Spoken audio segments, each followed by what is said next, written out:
Do you remember those beers?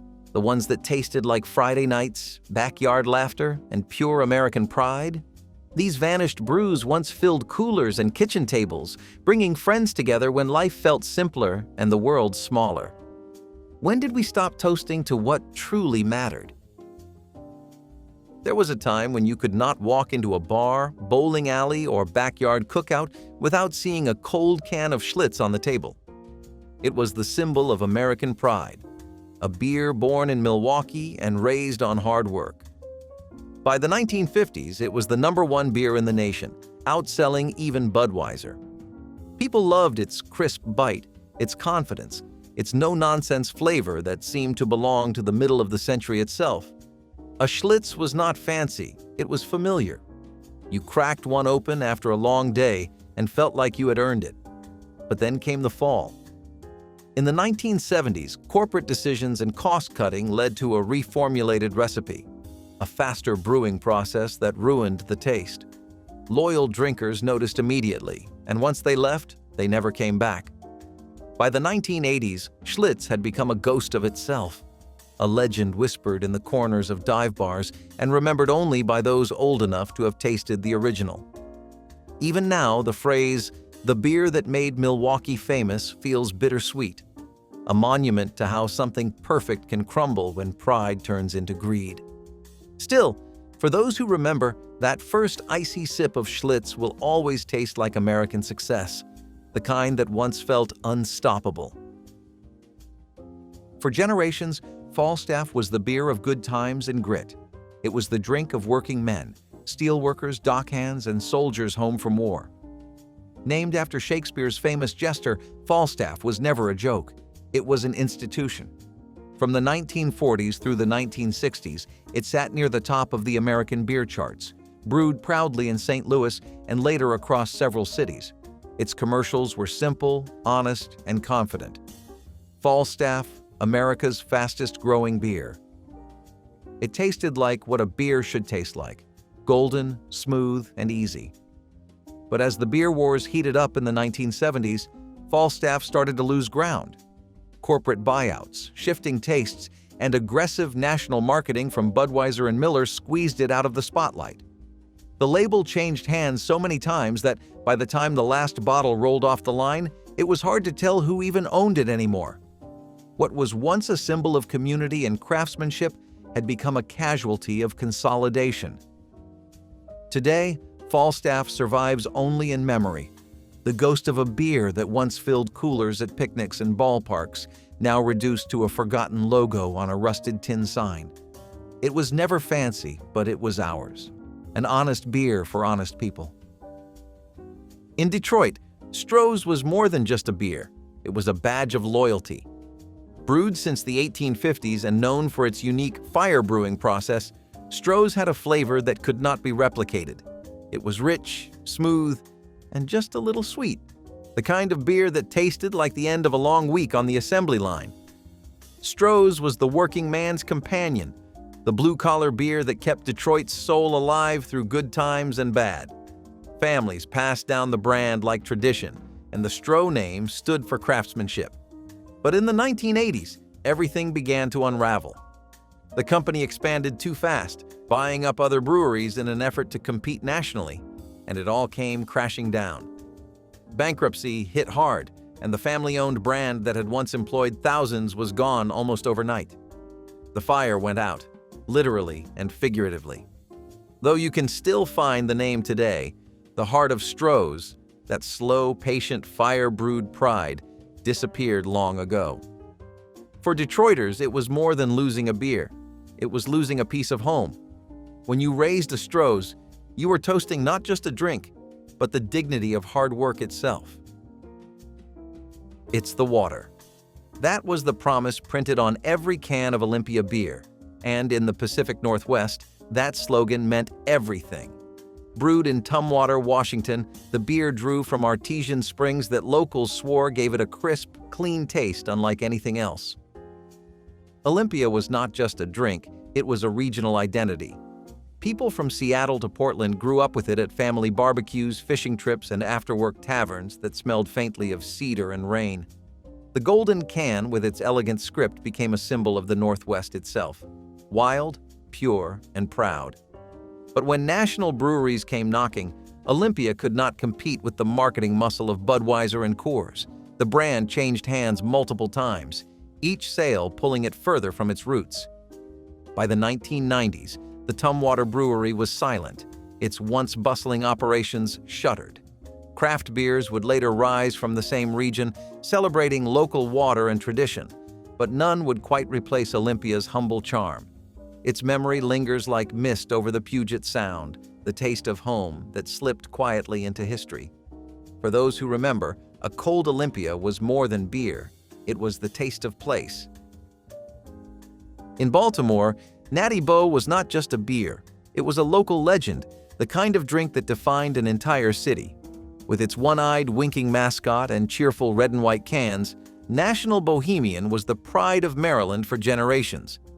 The beer from the land of pleasant living, the ad said, and people believed it. It was poured at every crab boil, every Orioles game, every neighborhood corner bar. The taste was light, easy, and familiar, not trying to be anything fancy, just reliable and real.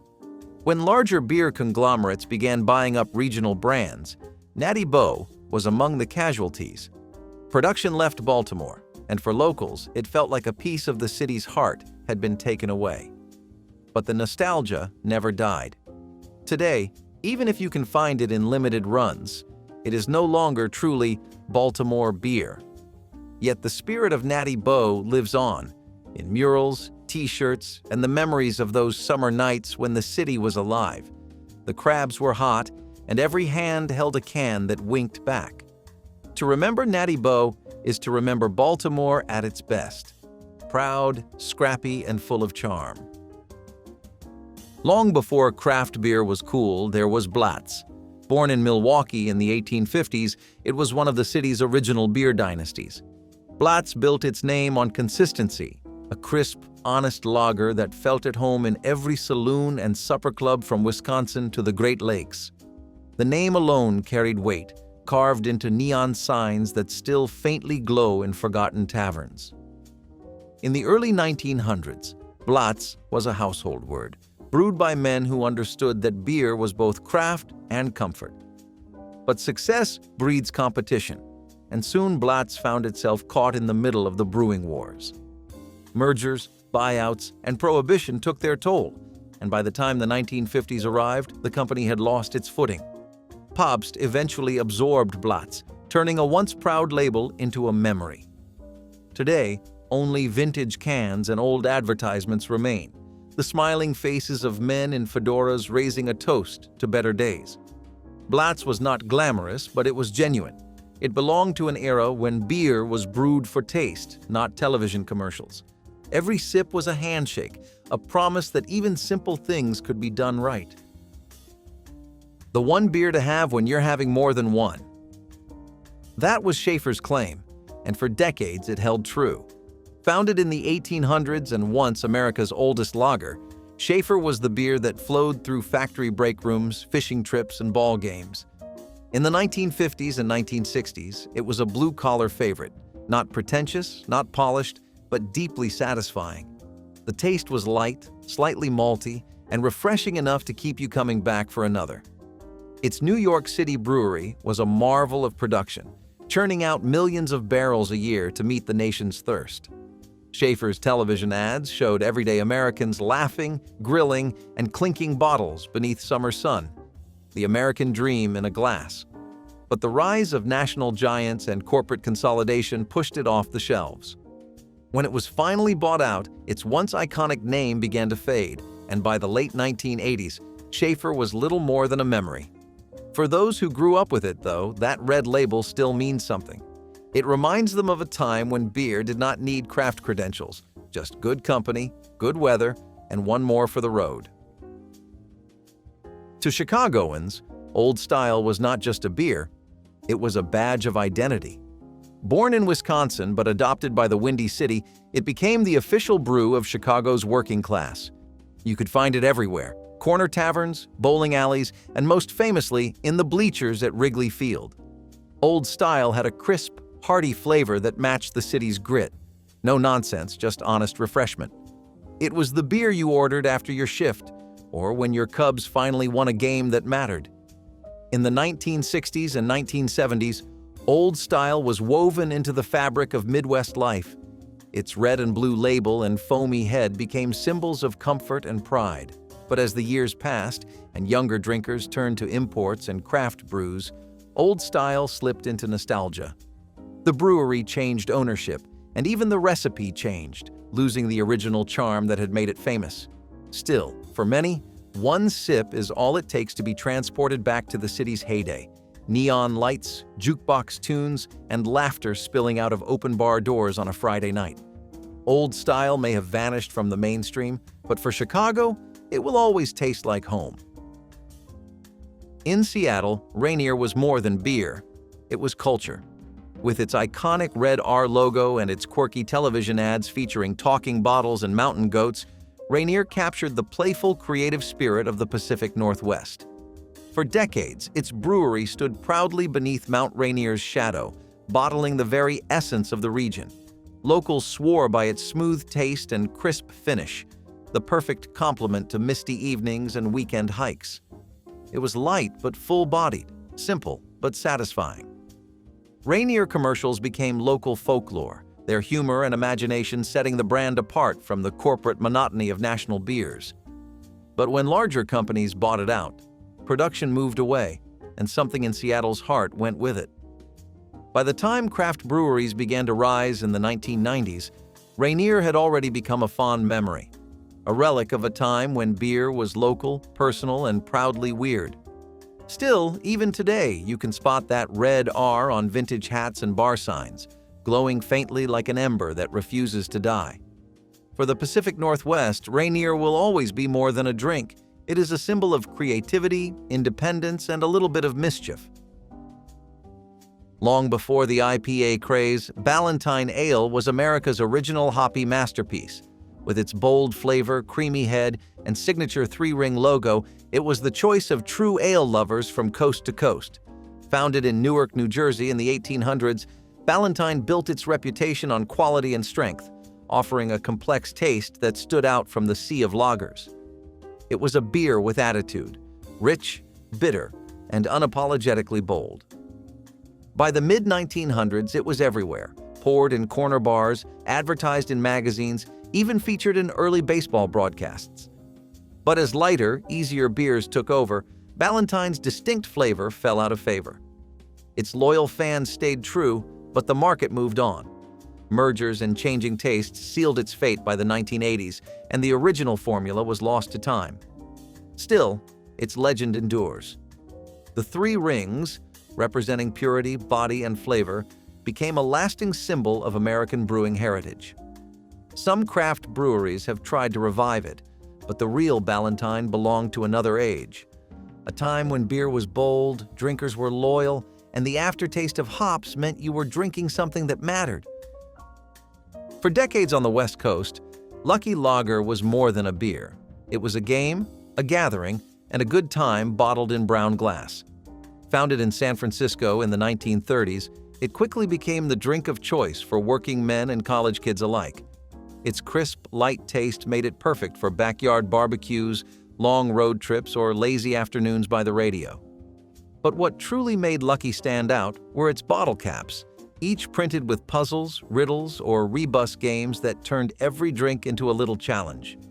You would sit at the table with friends, cracking bottles and trying to solve the tiny riddles before the next round. It made beer drinking feel playful, a pastime as much as a pleasure.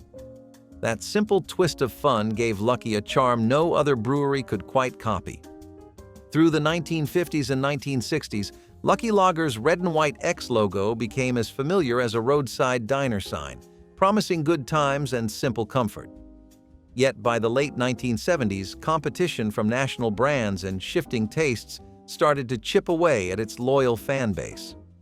When the brewery closed in the 1980s, it left behind more than just a product. It left memories of a California that felt more personal, more connected. Today, collectors still search for those bottle caps, smiling at the clever riddles that once turned a cold beer into a moment worth remembering. Lucky Lager may have disappeared, but it left behind something bigger than a drink.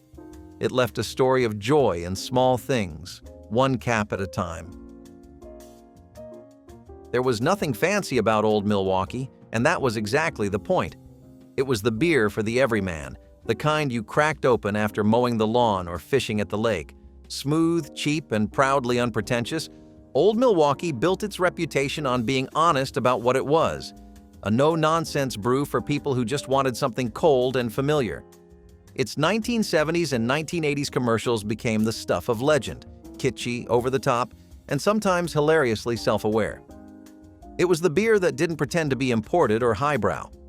It was for backyard barbecues, garage poker nights, and the kind of laughter that echoes louder after the third round. Old Milwaukee was as American as pickup trucks and fireworks in July. The taste was light, crisp, and drinkable, perfect for those who cared more about good company than good hops. But as the beer market evolved, the brand's blue-collar authenticity could not compete with the rise of microbrews or the slick marketing of the big giants.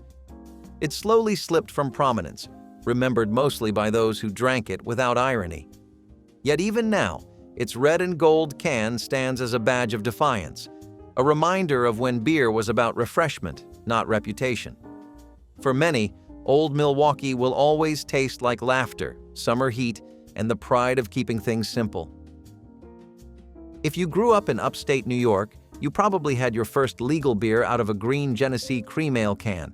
It was smooth, foamy, and had a soft sweetness that set it apart from harsher lagers. Brewed in Rochester since the 1960s, Genesee Cream Ale carved its own niche, somewhere between a lager and an ale, with just enough richness to feel special.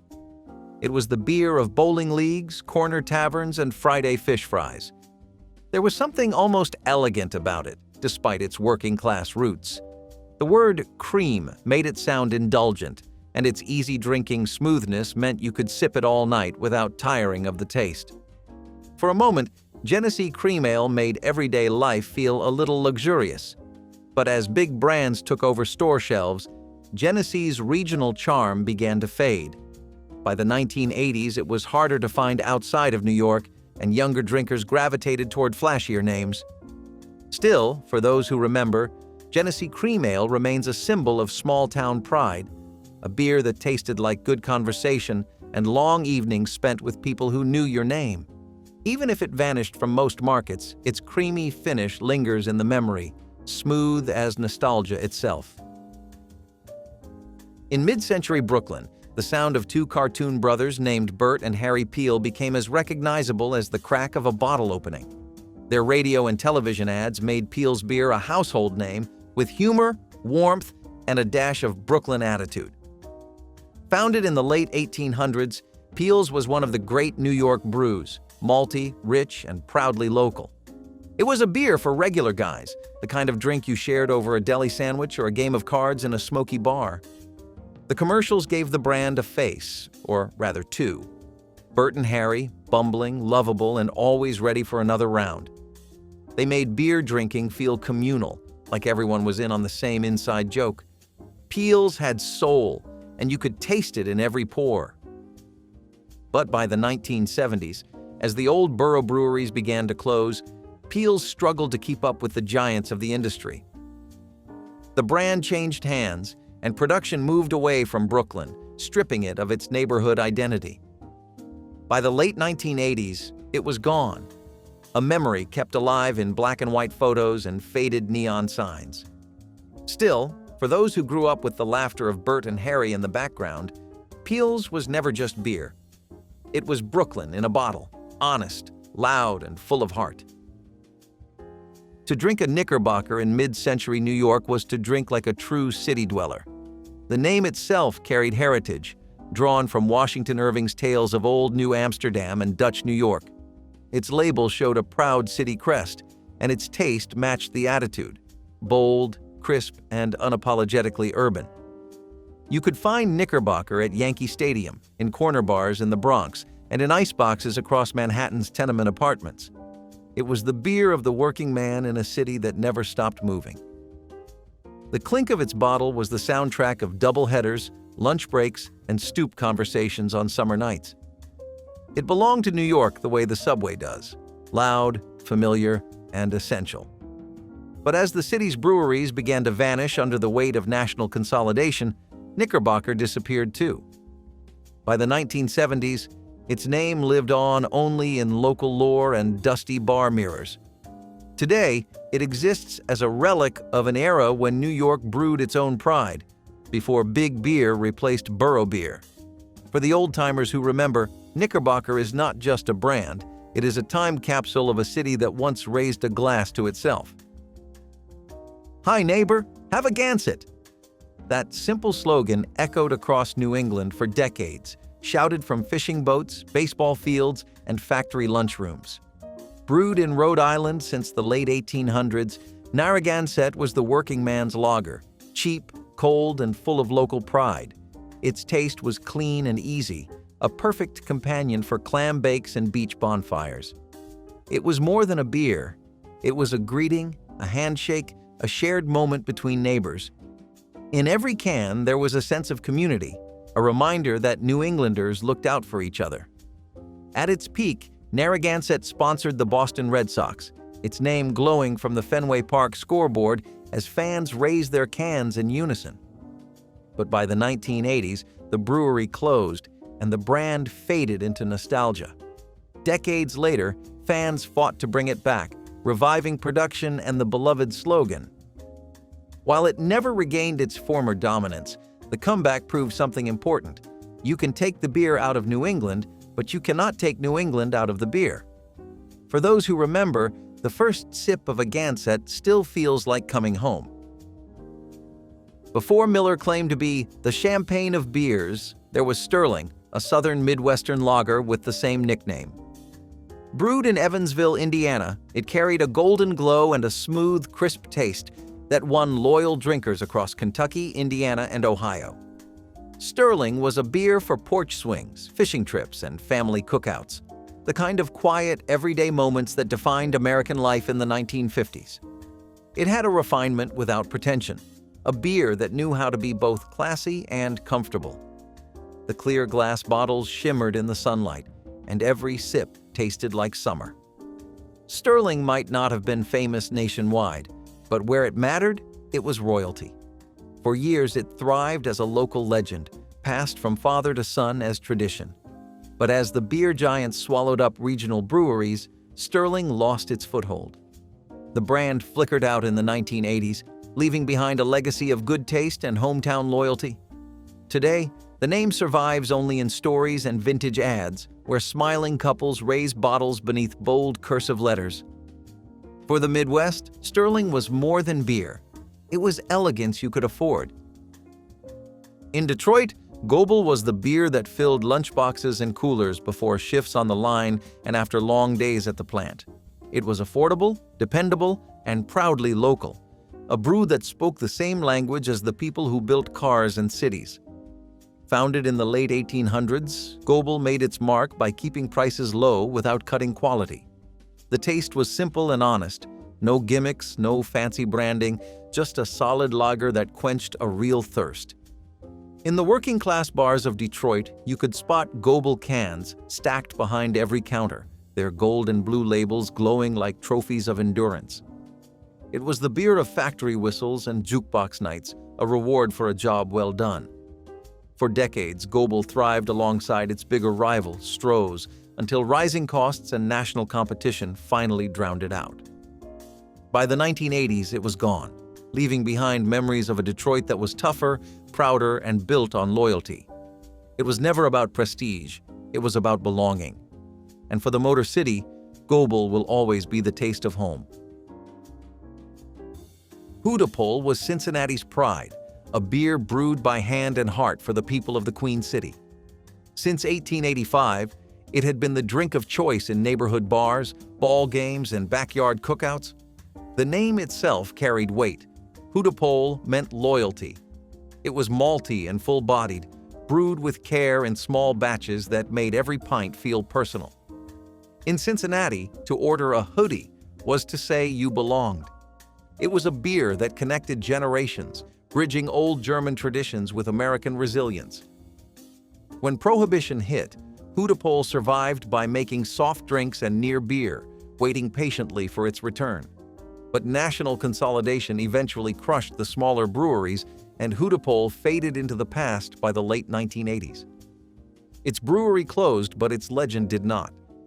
The name still sparks pride among locals who remember when beer was brewed with craftsmanship, not computers. For Cincinnati, Hudepol was more than a brand. It was a hometown handshake, poured from a tap that never truly ran dry.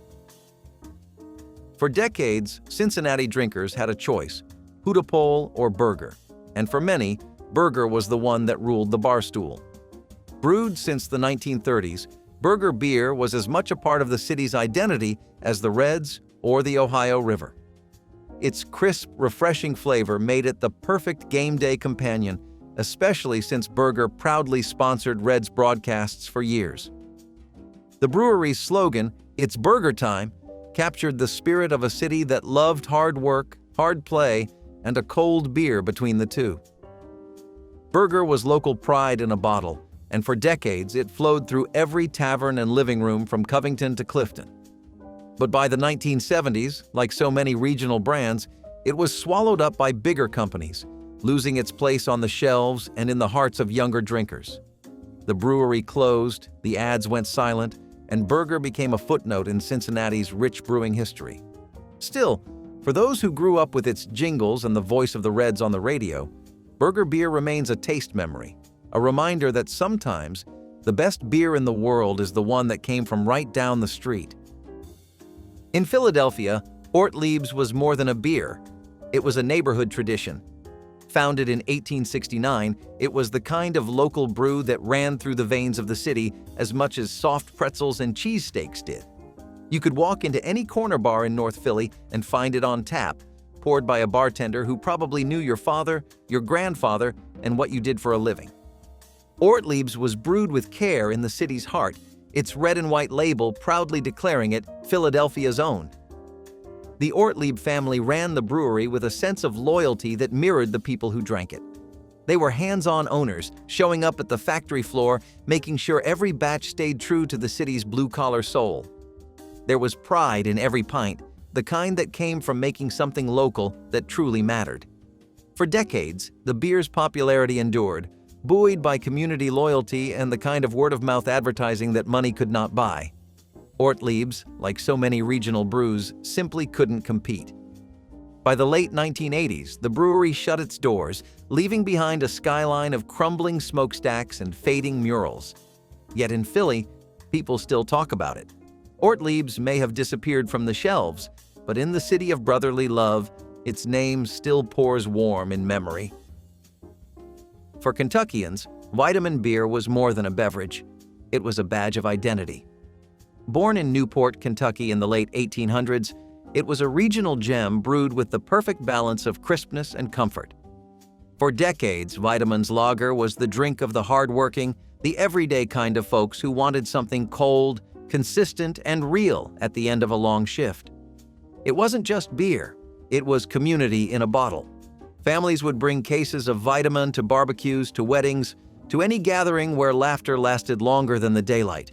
Every pop of a cap felt like a small celebration of local pride, a reminder that big beer didn't have a monopoly on flavor or heart.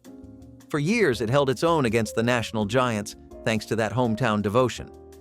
But as production costs rose and marketing budgets tightened, the little Kentucky brewery began to struggle. The national brands swept through supermarkets and bars, and Vitamin's modest label started to look old-fashioned next to the flashier imports. By the late 1980s, it had all but disappeared, though its memory never left those who grew up with it. In the end, Vitamin wasn't just a beer, it was a toast to small-town America, brewed one batch at a time. There was a time when the words, "Hey Mabel," "Black Label," echoed from nearly every television and radio in America. Carling Black Label was more than just a beer. It was a post-war icon. Born from Canada but perfected in American breweries, it took off in the 1950s as the beer of choice for soldiers returning home, families settling in suburbs, and neighbors firing up their first backyard grills. It had a smooth, malty flavor that hit just right, bold enough to feel special but light enough to go down easy. "Hey, Mabel" wasn't just a slogan, it was a personality, one that made you smile every time you cracked open a can. The ads captured a sense of fun, of freedom, of a nation learning how to relax again after years of war. For years, Carling Black Label dominated shelves, outselling dozens of competitors. It was the drink of bowling alleys, pool halls, and weekend get-togethers, a sign that life was good and normal had returned. By the 1980s, it was fading fast, replaced by the relentless march of modern branding. Still, for those who remember the jingle, the name Black Label brings back more than just a beer.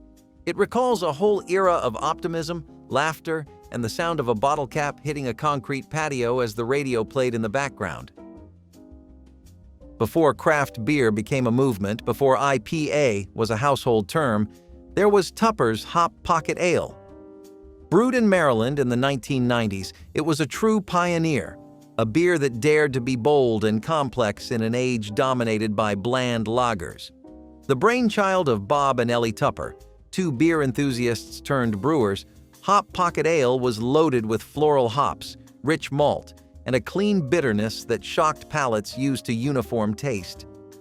Every bottle carried their signature, a quiet rebellion against an industry that had forgotten how to take risks.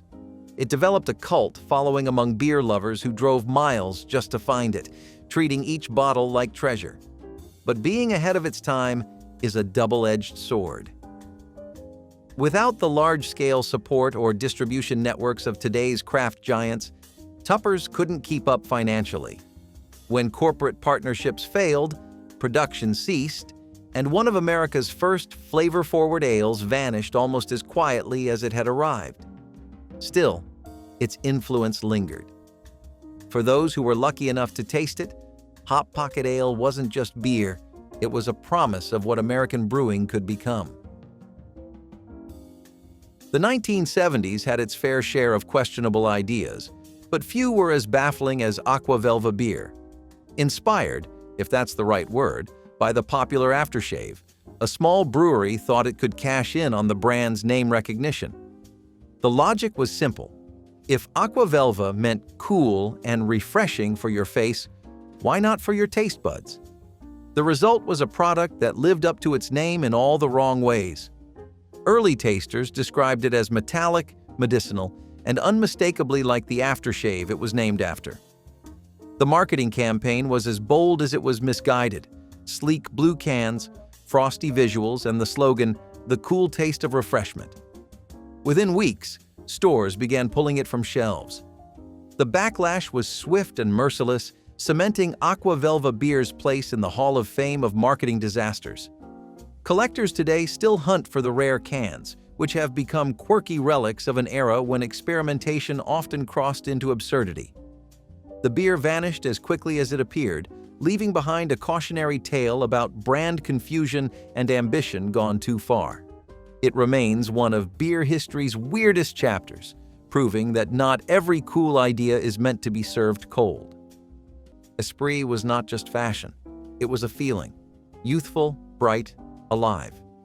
The brand captured a moment when clothes were not just about style, but about saying something, about the world, about identity, about freedom. In the 1970s and 1980s, Esprit exploded across America. Their catalogs were works of art.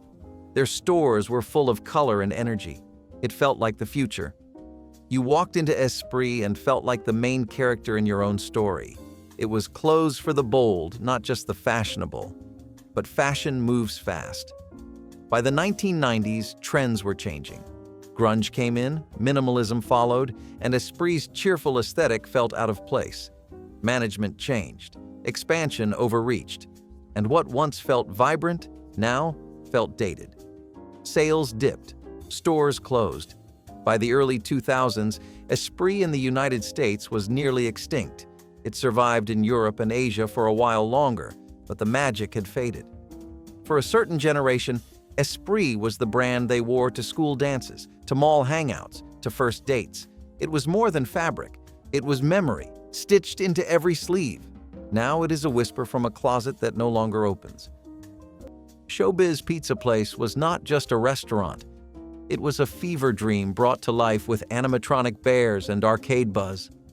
Long before Chuck E. Cheese swallowed up the scene, this was the spot. The neon lights outside promised an escape, but it was what happened inside that hooked you. Giant pizza pies that could feed a birthday party army, tokens clinking in your pockets, and the legendary Rock-afire Explosion Band performing on that rickety stage like your childhood depended on it. There was something surreal about watching a gorilla with sunglasses belt out pop songs while you crunched into a slice as thick as a school textbook. It was loud, it was messy, it was unforgettable. And then one day, just like that, it was gone. Bought out, rebranded, stripped of its charm. But the echoes of that mechanical bear band, they live rent-free in your brain. Of course, not every 1980s night out involved animatronic animals. Some of them felt more like date night, especially if you ended up here next. You know the place. Wood paneling on every wall, carpet so sticky it felt like your shoes might stay behind without you. The local bowling alley was not fancy. It was not even clean. But it was ours. That neon open sign buzzing in the window like it had not taken a break since 1963, that was the beacon. Dad would hand you a pair of shoes that smelled like defeat and victory all at once, then lace up his own with the confidence of a man who once bowled a turkey in '68. Scoreboards flashed with those pixelated animations, and the jukebox in the corner had a permanent skip in track 6. The cheese fries came in paper boats, scalding hot and gooey enough to glue your soul together. You would keep score with a tiny pencil, and Dad would act like the math was rocket science. For some reason, that made it better. There was always one ball he swore by. The dusty maroon one with a chipped thumb hole that he said gave him more spin. It never did, but he let you try it anyway. And after every frame, win or gutter, he high-fived like it was the championship. But if you really want to see Dad in his element, wait until you hear about the dented can grocery run. Buying cold medicine used to be as easy as grabbing a candy bar. In the 1980s, if you had a stuffy nose, you walked into the drugstore, picked up a box of Sudafed, paid in cash, and left. No questions asked, no identification, no tracking. Parents sent their kids to buy it. It was just medicine, part of every household. But the main ingredient in many of those over-the-counter remedies, pseudoephedrine, was later linked to illegal methamphetamine production. By the early 2000s, laws changed. Now, you need to show identification, sign a logbook, and face strict limits on how much you can buy. The shelves are locked. The trust is gone. And what used to be a quick stop for relief has turned into a regulated transaction. But before children were regulated at pharmacies, they were doing something else just as shocking in the family car, standing tall while it moved. High Karate aftershave was a joke and a phenomenon all at once. It came in a cheap bottle with a commercial that turned masculinity into a parody of itself. Spray this on, and women would attack you. Literally. The ads were absurd, over the top, and completely unforgettable. But behind the humor was a surprisingly decent scent. High Karate became the go-to for teenage boys trying to smell grown-up and grown men trying to stay playful. It was the cologne you found in your dad's drawer next to the tie clips and old movie stubs. But the joke wore thin. Trends shifted. The 1980s wanted power and polish, not camp and chaos. High Karate was quietly discontinued. Stores stopped stocking it. The bottles became rare. Today, it is a punchline for some and a scent memory for others. A whiff of what it meant to be young, to be bold, to believe that a fragrance could change everything. York Steakhouse was the quiet kind of magic that only made sense if you grew up in the golden era of mall culture. You know, the kind where the smell of leather shoes from the department store mixed with the warm scent of sizzling steak.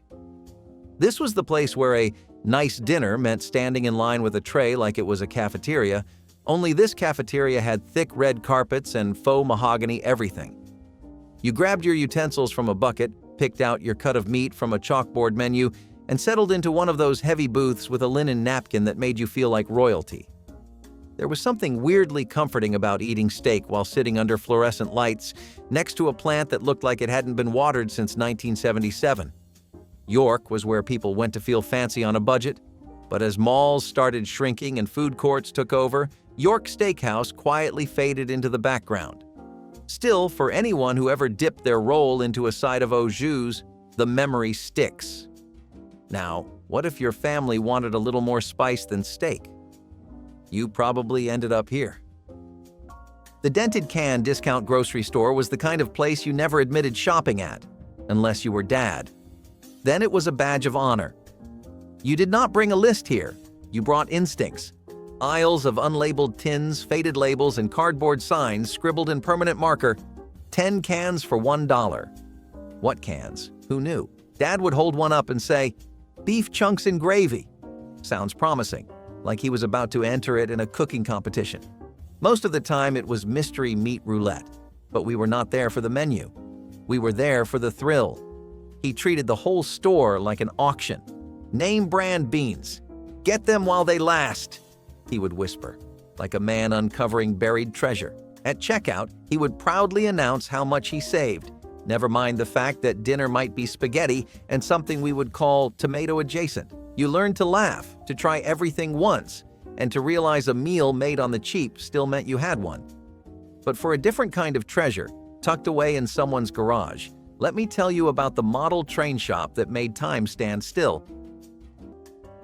Lack of booster seats was not an oversight. It was the norm.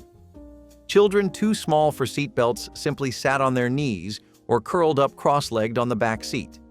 If you were lucky, you sat on a pillow to see out the window. That was your booster.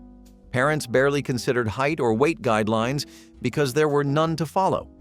Babies sometimes rode in laps. Toddlers were belted in with adult straps that did little to protect them.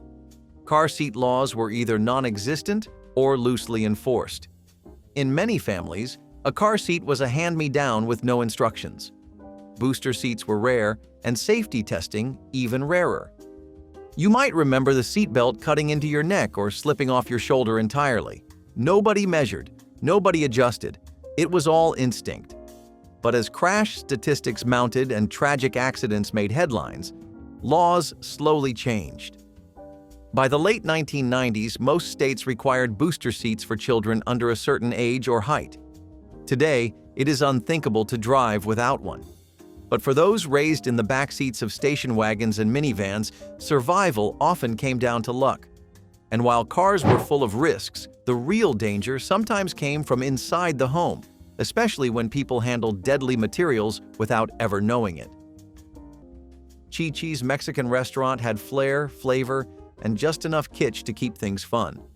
Walking into a Chi-Chi's felt like stepping onto a movie set version of Mexico, complete with bright red tiles, sombreros nailed to the wall, and waiters who carried sizzling skillets like Olympic torches. The fajitas were the main event, steaming, crackling, and guaranteed to turn every head in the room as they passed by. Kids were wide-eyed, adults were impressed, and no matter how full you were, you always had room for that one thing, the legendary fried ice cream. Coated in a crispy cinnamon shell and served in a puff of whipped cream, it was the victory lap to every meal. Chi-Chi's was the place for birthday dinners, first dates, and family outings that felt like adventures. But food safety scandals and a changing dining scene meant it all unraveled. One by one, the doors shut, the sombreros came down, and a little bit of spice left the suburbs. But not all chains faded because of scandals. Some were just too different for their own good. Olympia beer was not flashy. It was not exotic. It was the working man's brew. Born in Washington State and famous for its "It is the water" slogan, Olympia carved out a loyal base across the Pacific Northwest.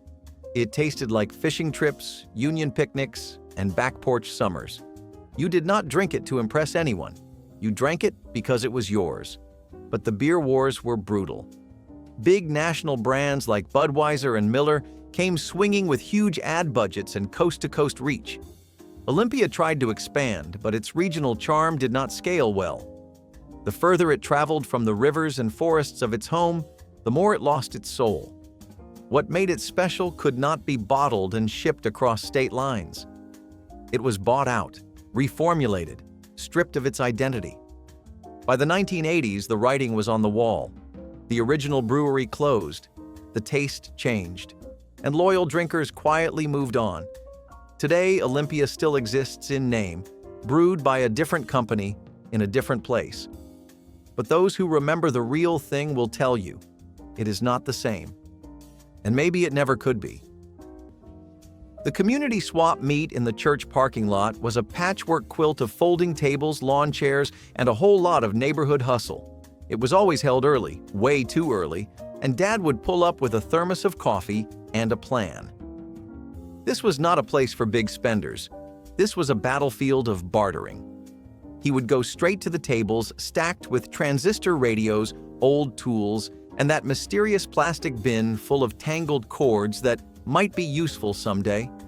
You were eyeing the table with the mismatched action figures and board games missing all the pieces. There was always one guy who sold nothing but velvet Elvis paintings. No one ever saw him set up or pack up. He was just there. The swap meet had its regulars. The Tupperware lady with 1,000 lids and no matching containers. The comic guy who only sold back issues from 1974. And the woman with jars of jelly that looked more suspicious than sweet. But Dad? He moved through it all like a seasoned pro, chatting with everyone like they were old buddies, walking away with something bizarre like a mini fan or a set of ceramic pigs, and when he said, "Let's stop by the junkyard real quick," you knew things were about to get even stranger. Drinking and floating on rivers without life jackets was summer at its most carefree and most dangerous. You grabbed a giant black inner tube, packed a cooler full of beer, and drifted with your friends down slow-moving waters for hours. No one wore a life jacket, most could barely swim, but it was never about safety. It was about the sun, the music, and the freedom to float with no responsibilities. Some tied their tubes together. Others threw a rope to a canoe hauling more drinks. The river became a party, and the risks were part of the fun.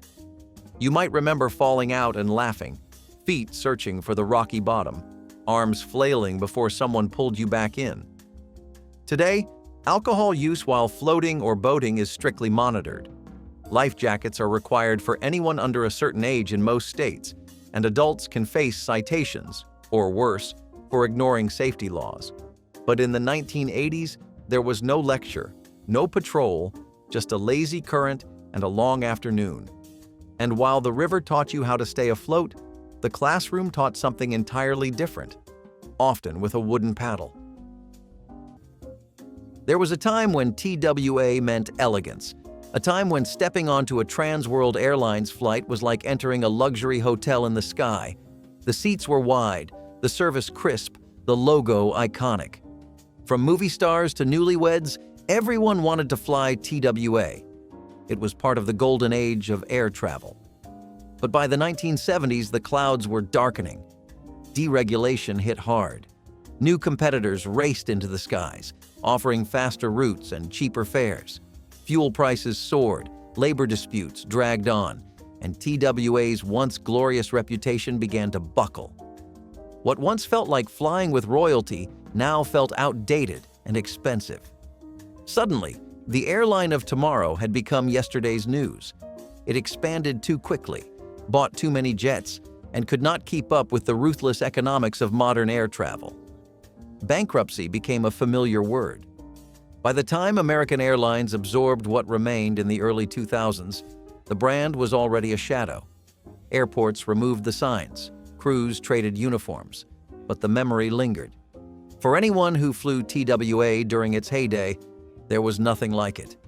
Now, it is a name buried under decades of debt and nostalgia, a ghost with wings.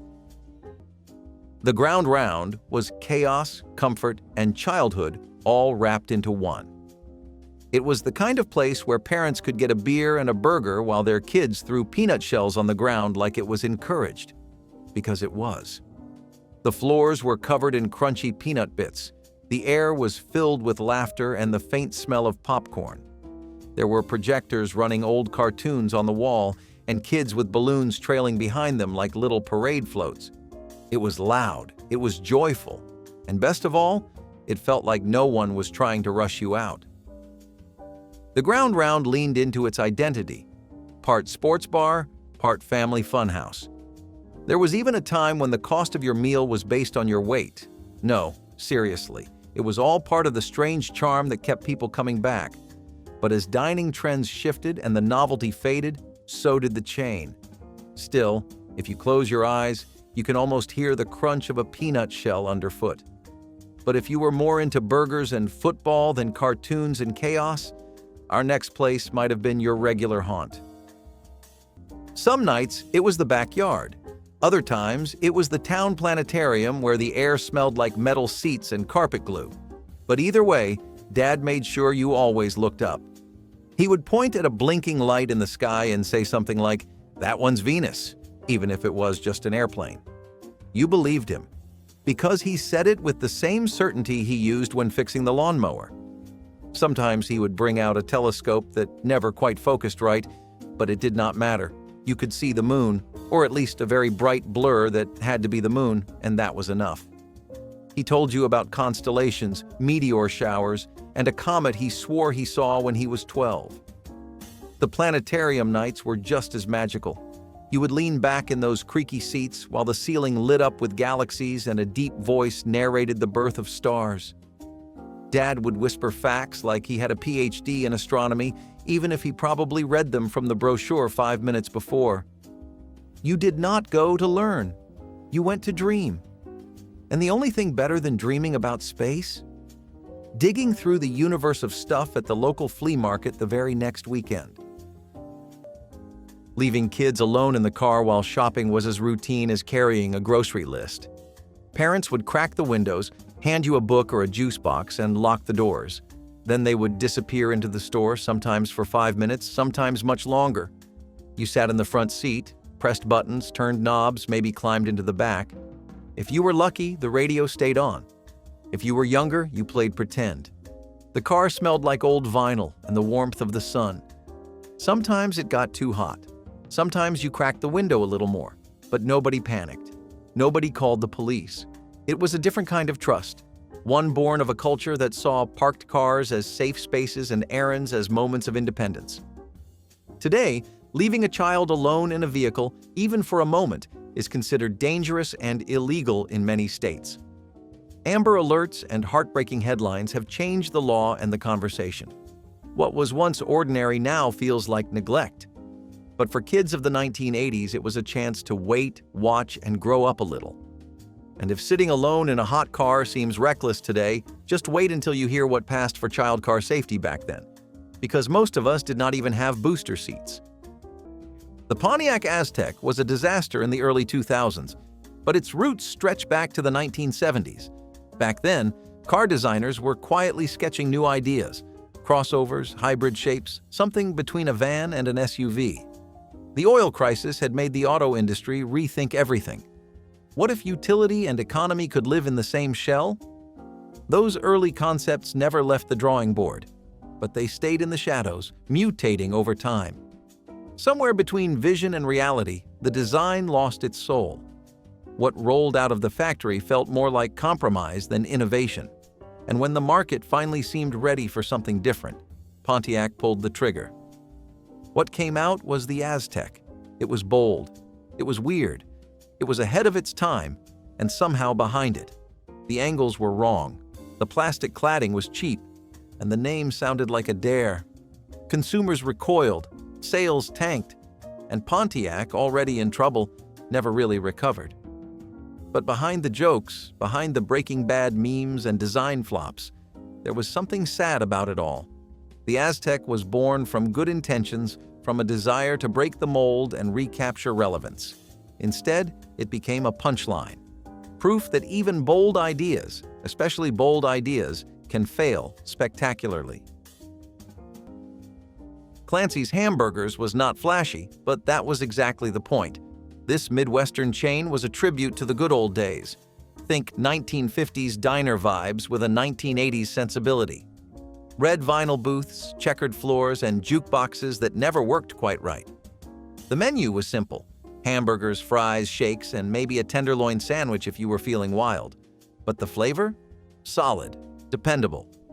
The kind of burger that made you feel like everything was going to be just fine, even if you still had homework due.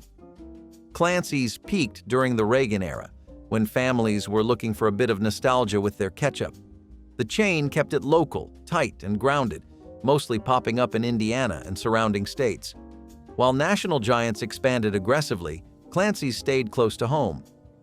That was part of its charm, and maybe part of its downfall. Eventually, as tastes shifted and bigger players took over the burger scene, Clancy's began to disappear. But it never truly left the hearts of the folks who grew up on its milkshakes and diner tunes.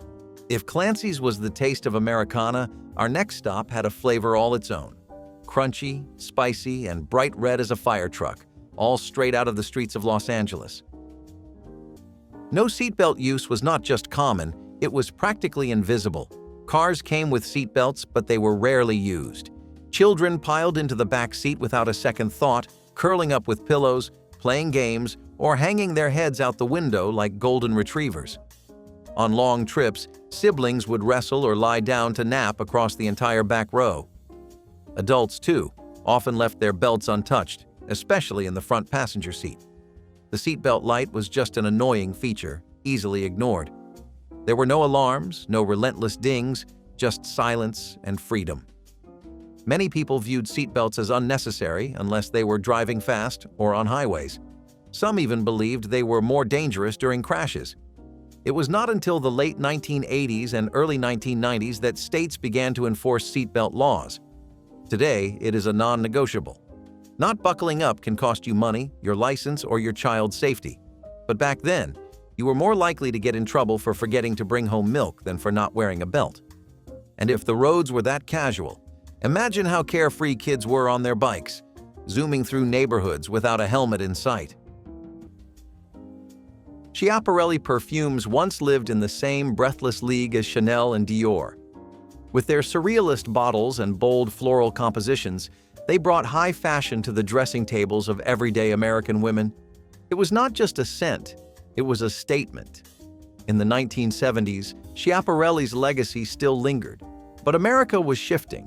Fashion was getting younger, louder, and more synthetic. The brand struggled to adapt. Department stores gave shelf space to trendier, punchier names. The old-world elegance of Schiaparelli felt out of step in a decade of disco and denim. And somewhere along the way, the company let go of its American foothold. Licensing fell apart. Distribution waned. What had once been a symbol of European sophistication became something whispered about in vintage shops. Women who once dabbed it on before dinner parties now found their favorite scents discontinued, forgotten. For some, it was just a bottle, but for others, it was identity. A sense of self wrapped in rose and bergamot, and losing that, quietly, without warning, felt like losing a part of the woman they once were. Letting kids ride standing up in the back seat was not just overlooked, it was often encouraged. The space between the two front seats was a coveted spot, a mini stage where children stood to give directions, tell stories, or just feel taller. It felt like driving without actually driving. Parents drove with one arm loosely draped over the passenger seat while a child stood between them, gripping the dashboard, peering out at the road like a co-pilot. In the back, kids slid across vinyl seats, bounced with each turn, or lay down and stared at the ceiling. There were no reminders to buckle up, because buckling up was not yet a rule. It was a nuisance. The seatbelt often stayed buried beneath the cushions or was jammed into the crack between the seats. Today, it is illegal for a child to ride without a proper car seat or restraint. Parents now face fines, or worse, for what was once everyday family travel. But back then, riding unrestrained was just another way to feel free. There was trust, or maybe just oblivion. Either way, it was the norm. And if today's laws would call that reckless, the next parenting habit would cause even more of an uproar. It took place in plain sight, often with a crowd watching. Leisure World was not just a retirement community, it was a promise, a dream built on sunshine, shuffleboard, and stress-free living. Born in the 1970s, Leisure World offered gated bliss for seniors, condos, golf carts, social clubs, and security. It was pitched as paradise for the golden years. But paradise costs money. And by the 1980s, cracks started to show. Economic downturns hit retirement savings hard. Fixed incomes did not match rising maintenance fees. And some residents found that the dream came with hidden rules, strict covenants, and unexpected costs. The promise of simplicity turned into a maze of fine print. For many residents, retirement began to feel like a contract they never meant to sign. Lawsuits followed, disputes over control, access, and promises made but not kept. What began as a utopia turned, in many places, into something colder. Today, some Leisure World communities still exist, but the shine is gone. The brochures have aged. The palm trees are the same, but the illusion has faded. For many, it is still home. But for others, it was a broken promise wrapped in sunshine. A reminder that even dreams built in good faith can crack under real pressure. If these vanished American beers stirred up a few memories or made you thirsty for the past, tell us which one you'd bring back in the comments, raise a virtual toast with a like, and subscribe so you never miss another round of classic Americana.